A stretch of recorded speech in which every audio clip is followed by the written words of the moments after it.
the first hours of 2025, we saw a really horrific scene unfold in New Orleans.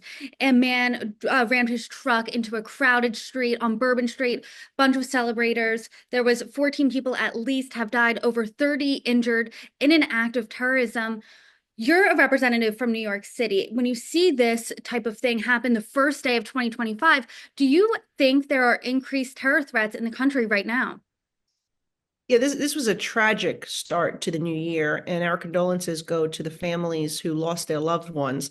It is certainly always been a concern of mine, and I've talked about this on the floor. I'm very concerned about not just ISIS-inspired attacks, but individuals who are here that have actually come into our country. In this case, it was someone who served in our military. Our military is, made up of people that we respect, we appreciate, we admire, and yet here's a veteran, and then in Las Vegas, an active duty military member who turned around and killed the very citizens and committed a terrorist attack in a nation he's supposed to be protecting.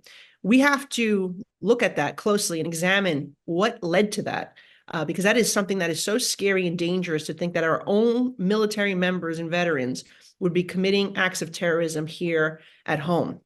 I'm also very concerned about, obviously, the open border. Are there other individuals that are in this country that are planning attacks?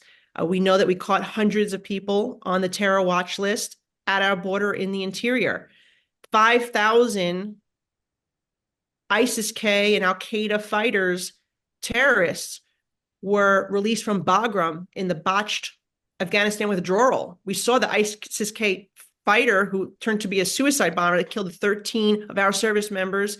And those are now the ISIS-K members, perhaps, that are inspiring this attack that occurred here. And so we really, and it's a good thing President Trump is coming in because he'll take this very seriously.